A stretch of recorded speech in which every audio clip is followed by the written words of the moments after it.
ਹੁੰਦੇ ਨੇ। ਅੱਜ ਸਿੱਖਾਂ ਨਾਲ ਕੋਈ ਵਿਤਕਰਾ ਨਹੀਂ ਹੁੰਦਾ, ਸਿੱਖ ਤੇ ਐਵੇਂ ਕਹੀ ਜਾਂਦੇ ਅੱਜ ਸਿੱਖਾਂ ਨਾਲ ਕਿਹੜਾ ਵਿਤਕਰਾ ਹੁੰਦਾ। ਤੁਹਾਨੂੰ ਮੈਂ ਇੱਕ ਵਿਤਕਰੇ ਦਾ ਪ੍ਰਮਾਣ ਦੇਣ ਲੱਗਾ। ਮੇਰੇ ਬੋਲਣ ਦਾ ਟੌਪਿਕ ਪੋਲੀਟੀਕਲ ਨਹੀਂ, ਮੈਂ ਕੇਵਲ ਧਾਰਮਿਕ ਐਂਗਲ ਤੋਂ। ਜਿਹੜੇ ਕਹਿੰਦੇ ਹੋ ਨਾ ਵਿਤਕਰਾ ਨਹੀਂ ਹੁੰਦਾ, हिंदुस्तान की धरती से फिल्म के एक्टर ने एक हिरन मारिया। मीडिया में ਉਹਦੀਆਂ खबर आईਆਂ, टैलीविजन की स्क्रीन पर तुसीं वेखियां, अखबारों में छपियां। एक फिल्म के एक्टर ने एक हिरन मार दिता ते हिरन मारन के दोष में उन्होंने 5 साल की सज़ा सुना दी। अदालत ने उन्हें 5 साल की सज़ा सुनाई, इन्हें हिरन मार दिता। एक हिरन मारिया ते 5 साल की सज़ा। पर 1984 के नवंबर महीने के पहले हफ्ते 2700 तो ज़्यादा निर्दोष सिख कतल हो गए। 2700 तो ज़्यादा। मैं एक वो अंकड़ा बोलता जो हिंदुस्तान की पार्लीमेंट में हिंदुस्तान के होम मिनिस्टर का बया। जो प्राइवेट अंकड़ा लगोगे तो 7000 तो 2700 तो ज़्यादा निर्दोष सिख कतल हो गए। किन्नियां को फांसी हुई उन्होंने दोषी, किन्नियां को सजा हुई, होर वितकरा किनू आखे। देश कोई है। एक हिरन मारन वाले 5 साल की कैद ते सिखां नूं मारन वाले गद्दियां दे के नवाजेगा। तुसीं होर वितकरा करो। इत्थे मैं साइन ऑफ इंटरोगेशन पाउणा सवालिया फिकरा। सिखां नूं मारन वास्ते की कीता है? किसी भी कौम नूं मारन वास्ते कुछ विधियां ने। एक तो ये अब्दुल खान वाली, फरकसीर वाली, जकरिया खान वाली ते अज वो कहते हैं शरीर तौर पर सिखां नूं कुछ ना करो, क्योंकि जो फड़ांगे मीडिया पूछेगा क्यों फड़े। ह्यूमन राइट्स वाले पूछेंगे, जवाब देना पड़ेगा। इन्होंने फड़ते रहने दो, इन्हों के अंदरों जमीन मार।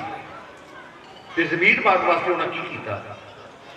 उन्होंने पंजाब के नौजवानों को मुकाबले में मारने की थां से नशे ना मारना शुरू कर दिता, नशई बना दिया। तुसीं पढ़ो अज का पंजाबी ट्रिब्यून अखबार, वो एक मेरी भैन आ सत्कारयोग doctor Harsinder Kaur, MD doctor आ, बच्चों की बाहर है। वैसे तुसीं उहदा बयान पढ़ो कि की कह रहा।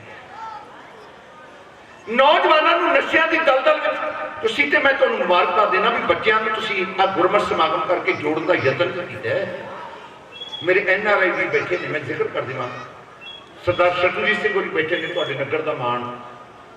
कनेडा की धरती से मैं बहुत नेड़े होकर इन्होंने विचरिया मिलिया हाँ, उन्होंने वालों प्यार आया, मैं धन्यवाद करदा। सरदार मनजीत सिंह जी ढिल्लों साहब NRI मेरे वीर ने, जिन्हों के सहयोग सकता ये गुरमत समागम हो रहा है, उन्होंने वालों प्यार आया, धन्यवाद करदा। प्रधान साहब सरदार अमरजीत सिंह जी, वाइस प्रधान सरदार हरविंदर सिंह जी बीजा, मैंबर सरदार मनप्रीत सिंह जी मल, सरदार सरबजीत सिंह जी साबी, सरदार अवतार सिंह, सरदार हरदीप सिंह दीपा ते होर मैंबरान, हेड कलेक्टर साहब भाई निर्मल सिंह जी, गुरु के वजीर, सरपंच साहब सरदार जगजीत सिंह, मेरे अति सत्कारयोग सरदार पाखर सिंह जी बैंटा नगर में बिलोंग करते हैं, ललिया वाले। मैं सारे का बहुत बहुत धन्यवाद करता। मेरे होर मित्र सज्जन बैठे ने जिन्होंने मैं जानता हाँ। जो मैं नावां की अनाउंसमेंट कर लग पाया तो मेरा विशा एक पासे रह जाए। जिद्दी भावना नाल तुसीं सानूं सद्दिया, मैं गुरु की गोलक दे रुपये लैके जाके अपने बच्चों को खवाने ने। मेरी भावना होंदी है कि मैं कोई ना कोई मुल मोड़ते। अज जिस तरीके जिस तौर पर सिखां मारन वास्ते कहते हैं कुछ नहीं कहा जाता सिखां, अज की दिक्कत है। लेकिन दिक्कत इसलिए है कि आने वाली साडी नस्ल मुक रही है, खत्म हो जाएगी। मैं निराशावादी नहीं। पंजाब की विधान सभा में एक पार्लीमेंट संसदी सकत्तर है, पार्लीमेंटरी सैकटरी जिन्होंने कहा जाता है, और रूलिंग पार्टी की जी सहायक पार्टी है, वो MLA नवजोत कौर सिंह। मैं खन्ने को बिलोंग करता हूँ, अमृतसर को बिलोंग करती है, मेरी वो कोई अटैचमेंट नहीं, जानकारी नहीं, ना मैं कदे मिलिया। पर उन्हें पिछे जो बयान दिता, पढ़िया तो तुसीं भी है, पर फील पता नहीं कितना। वो कहती अपनी कुड़ियां की अंगेजमेंट करने तो पहला मैं मापियां को अपील करती हूँ, पंजाबी मापियां को, पंजाबियों में बहुत गिनती सिख ने, मैं उन्होंने अपील करती हूँ कि जिस मुंडे नाल अपनी धी की अंगेजमेंट कर रहे हो, उसका ड्रग टेस्ट कराओ, वो नशई ना हो। जे तुहाडी धी नशई नूं विआही गई, जीवन बर्बाद हो जाता। अज डॉक्टर हरसिंदर कौर ने तो हद कर दी। वो कहती पंजाब का नौजवान 70% नशे का आदी हो गया, तो कुड़ियां 32%। ये अज का अंकड़ा जिहड़ा उहने कुड़ी ने ऐसा अंकड़ा भी इस बार में पढ़िया वो कहती भी साडी आने वाली जनरेशन औलाद पैदा करने के योग नहीं रहे मारने की लोड़ नहीं इन्होंने औलाद पैदा करने के योग ही नहीं रहना बड़ा भावुक विषय है जोड़ा मैं तुहाडे नाल टच अज शरीर तौर पर ना जेलों में बंद किया जाता ना गिरफ्तार किया जाता ना थाणियों में लिया जाता ना तशद्दुद किया जाता है बस ऐसी नशे की लत ला दो आदत पा दो कि बच्चा अपने आप मर जाएगा कुछ भी करने की लोड़ वो नहीं मरेगा पूरा पूरा परिवार मर जाएगा जिस घर का बच्चा नशे का आदी हो गया उस घर की बदकिस्मती तेरे खुदी गल मेरी धियां उन्होंने इस तरीके नाल ब्यूटी पार्लर वाल तोड़ दिता है इकोनॉमिकली तौर पर असीं बहुत कमजोर हो जाते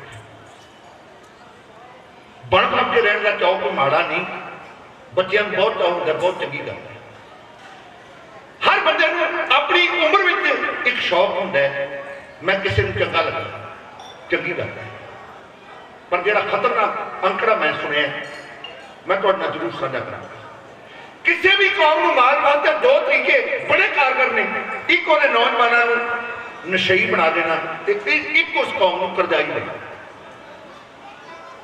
करजाई बंदे का कोई धर्म नहीं होता याद रखना जो बंदा करजे के मार थले है उसका कोई धर्म नहीं जो बंदा नशे की गिरफ्त में आ गया उसका भी कोई धर्म नहीं नशई बंदे का कोई धर्म पंजाब एक और सूबा जो सिखा की बहुत गिनती वाला है तो जो सिखी उतों मुक जाएगी तो फिर हरमंदिर साहब बेगैरत करने वास्ते कैसी चीज़ों की लोड़ है गल कई कौड़ी लग सकती है उन्होंने तो श्री अकाल तख्त साहब की भी चोण कर उतों के जथेदार साडे तख्त सब तो सर्वोच्च ने ते साडे जथेदार किवें बकाऊ हो गए किवें बकाऊ हो गए साडे जथेदार हुण ये गल किसी को लुकी छिपी है मैं मुआफी देने के हक में हाँ कोई बंदा गलती करके मुआफी मंग लवे पछतावा करे तो आखे मैं गलती नहीं करता गा तो मुआफी दे दो कोई पाप नहीं गलतियां हो जाती ने गलतियां हो जाती ने पर गलती तो तौबा कर लेनी गलती छड़ देनी तो अगे वास्ते गलती ना करने का इकरार करना मुआफी दे दो पर हैरानी तो उदों होती है गलती करने वाला माफी मंगता नहीं तो साडे बकाऊ जिहड़े बंदे ने वो बिना माफी मंगिया उन्हें माफ कर ले तैयार तुसीं इहनूं की आखोगे जमीर का मरना नहीं आखोगे तुसीं इहनूं बेगैरती नहीं आखोगे की आखोगे मेरी उन्होंने ना साझ रही है मेरे को सरोपा देते रहे मेरी उन्होंने कोई लाग डाट थोड़ी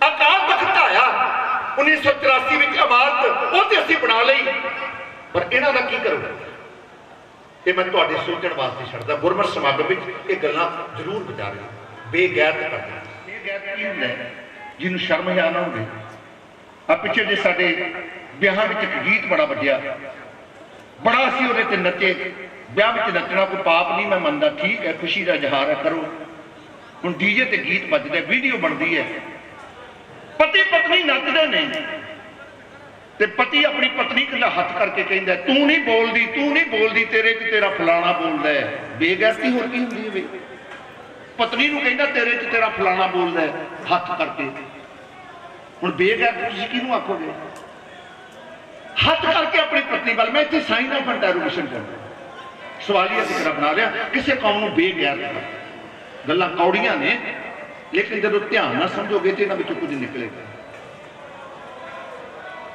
मेरे नेड़े एक शहर है समराला अजीत का सब अफसर थे अजीत अखबार की गल करना उत्थे मेरे मित्र ने सरदार कुलदीप सिंह बरमाली को उन्होंने नाम है पत्रकार होर करके दी मान लिया जाए गल अपनी इत्थे रुकी हुई है कि जकरिया खान ऐलान करता कि सिख रह नहीं देना फड़ के लै चलो ते बादशाह फकीर के सामने पेश करांगे मौत के काट मेरी गल दसी मैं तुहाडे नाल साझी करा शायद मेरी कोई बेटी मेरी छोटी भैन इस गल तस्लीम कर लवे मन लवे वो कहना भी साडे नेड़े पिंड तो एक सज्जन जान पछाण वाला आया तो साडे दफ्तर में जाके बैठा मित्र पर्सन वो कई घंटे बैठा रहा कहना मैं कहा भी अज बड़ी हाजरी भरी वो कहने लगा मेरी घर वाली तैयार होना आई है साडे गुआंढ में ब्याह है मेरी घर वाली ब्यूटी पार्लर से तैयार होने वास्ते आई है साडे गुआंढियां दे ब्याह वो कहता भी 7,000 रुपया उन्हें तैयार होने का देना, गुआढ़िया के ब्याह है तो 7,000 रुपया तैयार होने का।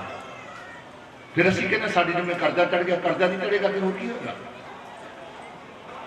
अगे सी मेरिया बड़िया भैन बैठिया ने पट्ठे जाके बड्ढने, खेतों में काम करना। आ विदेशों में जड़ियाँ मेरिया भैन आउंदियां ने ना, इत्थे रहने में वहम हो सकता है भी पता नहीं कनेडा अमेरिका में दरख्तों में डॉलर लगते हैं, डॉलर दरख्तों में नहीं लगते। उत्थे मेरिया भैन इन्ना काम करदियां ने, 2-2 शिफ्टां में काम करना, मर्द ने अपना करना 2 शिफ्टां में, नाल बंदे के मुकाबले बच्चों को संभालने, कपड़े धोने ने, घर की सफाई करनी है, रोटी पकानी है, ये सारे काम मेरिया भैनों के हिस्से में ने। हुण इत्थे साडा हाल की है? कोई 40 एकड़ का मालिक है, 50 एकड़ का मालिक है, चलो मान लिया भी उन्हें धारा चोण वाली रख ली, उन्हें पोचे लाने वाली रख ली, उन्हें कपड़े धोने वाली रख ली, तो समझ आती है गल भी एकड़ बोलते ने चल जाएगा खर्चा। हुण इत्थे 3 एकड़ का मालिक है जिहड़ा, वो कहदी जी फलानी ने कपड़े धोने वाली रखी है, मैं क्यों धोवां, मैं क्यों लावां पोचा। जदों काम छड्ड दोगे, ये काम छड्ड के की विखा जा रहा साडे टैलीविजन की स्क्रीन उत्ते।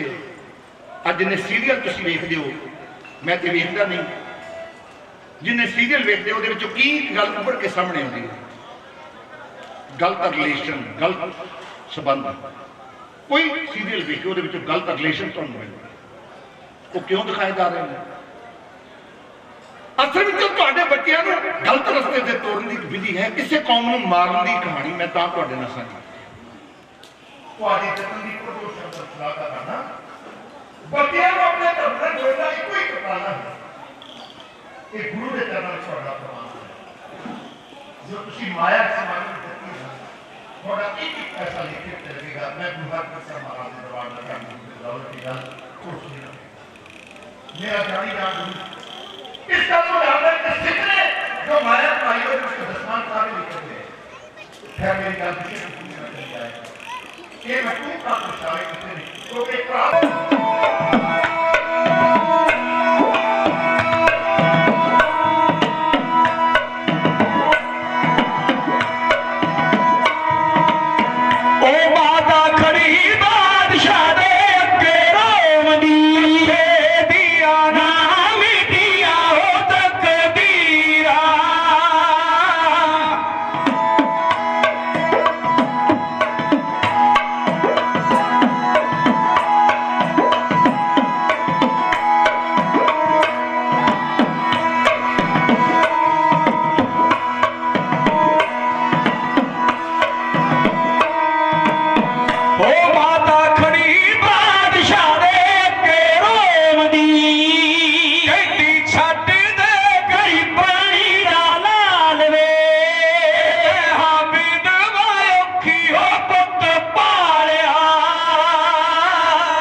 अकलों का पुत्र जे मेरे बुढ़ापे ते रहम नहीं आंदा अवेख मेरी मुटियार नूं यदि इस अवस्था से तरस खा किवें अपनी जिंदगी बतीत करेगी, नरक बन जाएगी जिंदगी। मैं जदों साडे हिंदुस्तान की औरत के जीवन पढ़ता हूं तो सच कहना मैं कई बार परेशान हूं और पता नहीं किन्ने दुखों में हिंदुस्तानी औरत निकल गई। अज भावें दावे किए जा रहे हैं कि औरत मर्द में कोई फर्क नहीं, अज औरतों को अधिकार दे दिते, सरपंच बन सकती ने, ब्लॉक समिति मैंबर, चेयरपर्सन, जिला परिषद मैंबर, MLA, मंत्री, बहुत कुछ है। लेकिन औरत के जीवन का संताप हाले मुक्या नहीं। जो मैं 3 धर्मों का कंपैरिजन करके विखावा ना, औरत बाबत लोगों ने की आख्या है, जो बहुत सौखा जा प्रमाण लेना हो, बहुत सौखा। अज भी कई बार मर्द समाज कह दिंदा भी कुड़ियां की गिच्ची पिछे मत होती, कही जाती है गिच्ची पिछे मत। देखो जी मां की कुखों जन्म लेना है, उस मां को यह गल कहनी है कि मत गिच्ची पिछे है। ये किन्हां लोगों की सोच है, ये किन्हां लोगों के ख्याल ने। मैं माँ बाप की गल पढ़ी है, बुद्धिजीवी बंदे मेरी गल समझणगे, जिहड़े बौद्धिक पद्धर से सुचेत ने वो मेरी गल कैद करेंगे। मैं वो पंक्ति अंग्रेज विद्वान की पढ़ी है, लेकिन मैं पंजाबी में उसका तर्जमा कर लूँगा। वो कहता मैनू एक चंगी मां दे दो, मैं पूरी दुनिया में चंगी बना। मैनू एक चंगी मां दे दो, मैं पूरी दुनिया का मतलब है कि जे दुनिया को चंगी बनाना तो मां चंगी बना। अंग्रेज विद्वान का कथन यदि प्रवक्ता करेगा, वो कहता the hand that rocks the cradle rule the world. वो हाथ जिहड़ा बच्चे का भूडा लाउंदा दुनिया ते। मैं किसी तरफ माड़ा नहीं कह रहा।